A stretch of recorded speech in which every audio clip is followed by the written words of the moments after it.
कोशिश की जा रही है। सिवान को तो यहाँ के लोगों ने बदनाम कर दिया, पुलिस वालों ने। पूरे देश में सिवान की चर्चा इस बात के लिए हो रही है कि AK-47 चला, बचा क्या लिया है। और सिवान में शांतिपूर्ण ढंग से लोग आंदोलन कर रहे थे।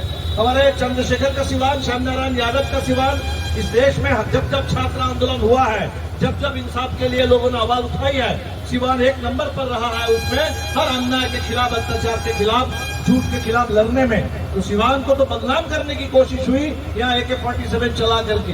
इसलिए ये लोग जो कह रहे हैं वो दरअसल पूरे देश में हर आंदोलन को गाली देते हैं। इस देश को आंदोलन से ही आजादी मिली है और आंदोलन से ही बाबा साहब का संविधान बचेगा। आंदोलन से ही इस देश के लोकतंत्र का हम सुरक्षित रखेंगे।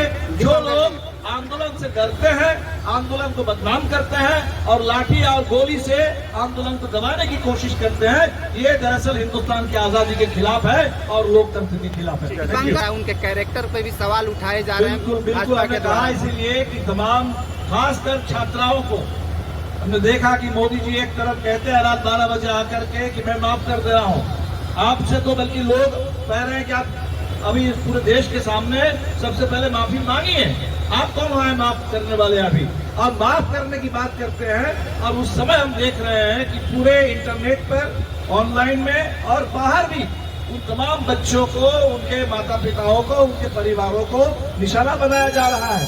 तो हमने दानिश यहाँ बैठी हुई है, JNU के छात्र संघ में ज्वाइंट सेक्रेटरी हैं और मध्य प्रदेश में उनके गांव में, उनके घर में, उनके इलाके में वहां पुलिस पहुंच गई है।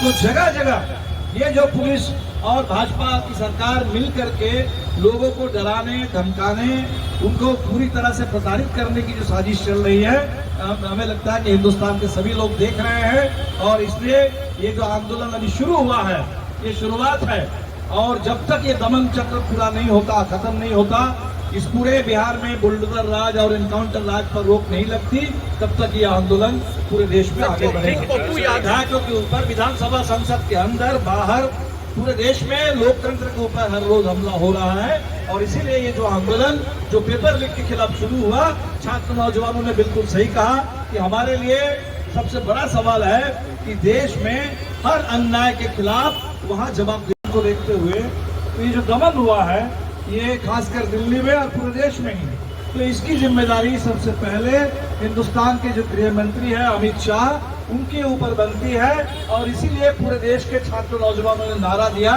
कि धर्मेंद्र प्रधान तो झांकी है, अमित शाह बाकी है। अमित शाह का नंबर आने वाला है और अमित शाह के पास कोई जवाब नहीं है। पार्लियामेंट में उनको जवाब देना चाहिए।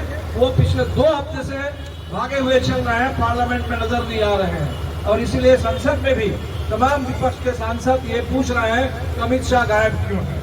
तो हमें लगता है कि ये जो दमन हुआ है, खासकर सिवान में सबसे ज्यादा हमने देखा कि दमन, और उसमें माले के नेताओं को, अब बताइए अमरजीत कुशवाहा को उनके घर पर आकर के वो थे नहीं और घर पे तोड़फोड़ किया इन लोगों ने जगह जगह। संदीप सौरभ हमारे सिटिंग MLA हैं पालीगंज से, उनको उनके विधायक आवास से उठाया गया। यहीं पर मौजूद है हमारे साथी धनंजय जी, सभा जी, इन लोगों को जेल में रखा गया।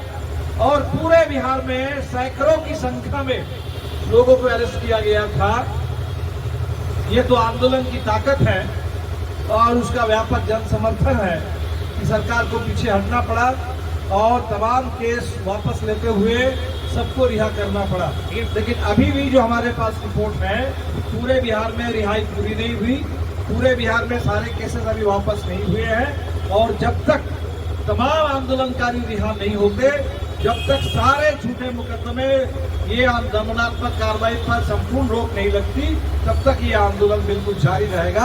इंसाफ के लिए आंदोलन वीडियो वायरल हो रहे हैं, वीडियो सर्कुलेट हो रहा है, चाहे वो सिवान की बात कर ले या प्लेट गिर की बात करें, उसके बावजूद भी सरकार मानने के लिए तैयार नहीं है। आखिर क्या वजह हो सकती है? वजह तो यही है कि ये सरकार का ये चरित्र है। अगर पूरे देश में आपने देखा होगा कि छात्र एक सीधी सी मांग कर रहे थे कि भाई लगातार पेपर लीक हो रहे हैं, तो इसकी जिम्मेदारी सरकार ले, मंत्री ले। अब इसके लिए तैयार नहीं थे, इसके लिए 50 दिन आंदोलन करने पड़े। 23 दिन भूख हड़ताल करने के बाद और 20 तारीख को 50,000 की तादाद में, लाखों की तादाद में दिल्ली में उस दिन नौजवान जमा हुए थे और बहुत बर्बर दमन उनको झेलना पड़ा। लग रहा था कि हिंदुस्तान को शायद आजादी मिली ही नहीं। लग रहा है कि अभी भी अंग्रेजों का राज चल रहा है और बिल्कुल लाठी गोली से सरकार पेश आ रही है अपने ही देश के नौजवानों के साथ। एक तो ऐसे में ये सरकार जो बिल्कुल नौजवान विरोधी है, छात्र विरोधी है, सरकार हर दिन उसका सबूत दे रही है। और अभी कल ये भी मैं आपको बता दूं, हमने सुना है कि आरएसएस के जो सर संचालक हैं मोहन भागवत जी, उनको भी मन किया कि मैं भी जेन जी को और जेन अल्फा को संबोधित करूं। अच्छी बात है, करिए, लेकिन इसके लिए उन्होंने क्या तय किया कि जो आरएसएस के शाखा में जो बच्चे जाते हैं वैसे नौजवानों को, बच्चों को बुला करके मुंबई में वो संबोधित करेंगे। जबकि पूरे देश में हम देख रहे हैं भाजपा के सारे नेता आज नौजवानों को गाली दे रहे हैं। मोदी जी कह रहे हैं कि उनको गाली मिली, एक समय कहते थे कि उनको हर रोज 2-2.5 किलो गाली खाने की आदत पड़ गई है और उससे उनको ताकत मिलती है, और आज देश के लोगों को उकसा रहे हैं बच्चों के खिलाफ।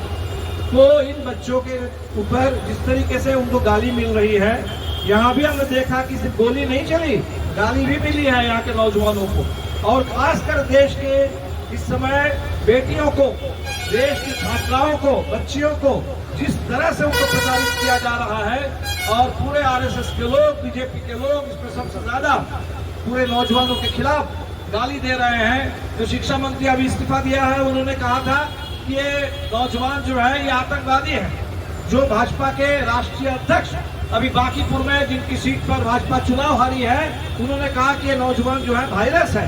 तो भाजपा के लोग नौजवानों को गाली देना बंद करें, और हमने तो माले की ओर से ये मांग कर दी कि हिंदुस्तान के नौजवान, हमारे छात्र, आज पूरे बिहार में छात्र हर जगह हम देख रहे हैं वो अपना स्कूल का हिसाब ले रहे हैं। मैं उन छात्रों को भी सलाम करता हूं जो इस समय पूरा अपना स्कूल का हिसाब किताब मांग रहे हैं कि हमारे स्कूल में बिल्डिंग क्यों ठीक नहीं है, पीने का पानी क्यों नहीं मिलता है, शौचालय क्यों नहीं है, शिक्षक क्यों नहीं है।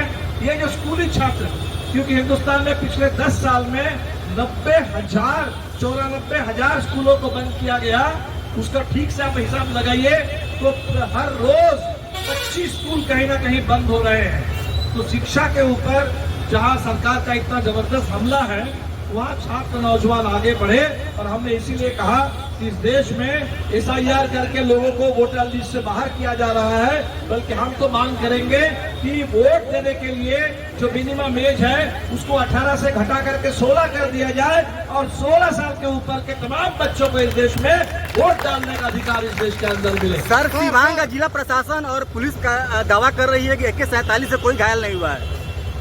AK-47 चलने से कोई घायल नहीं हुआ है। घायल हुआ नहीं हुआ, AK-47 की प्रदर्शनी क्यों लगाएंगे? AK-47 चला क्यों? अब ये घायल हुआ नहीं हुआ, पेलेट गन, पहले कह रहे थे कि पेलेट गन चला नहीं, पेलेट गन सिर्फ कश्मीर में चला था।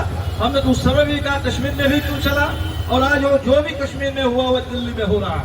इसलिए देश के किसी एक जिले में भी कहीं भी अगर AK-47 चला है नौजवानों के खिलाफ, कहीं भी पेलेट गन का इस्तेमाल अगर हुआ है, इस दमन की जितनी निंदा की जाए वो कम है, और इस दमन को हिंदुस्तान बिल्कुल बर्दाश्त नहीं करेगा।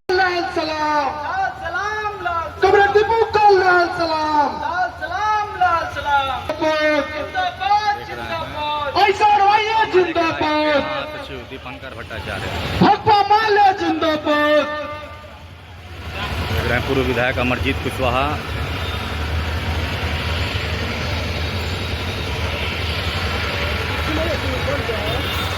राष्ट्रीय महासचिव कॉमरेड दीपंकर भट्टाचार्य जी को आमंत्रित करते आए और बाबा साहब को चढ़ा करके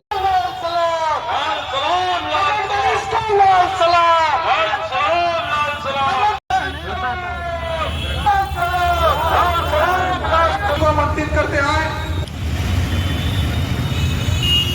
कॉमरेड दानिश को आमंत्रित करते आए और कॉमरेड को श्रद्धा सुमन अर्पित कर, और तरौली के पूर्व।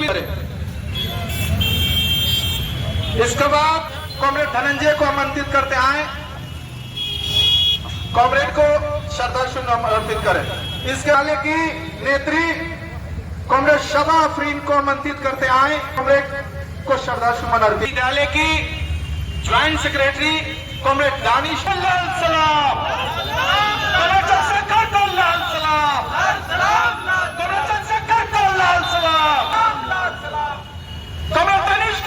सलाम,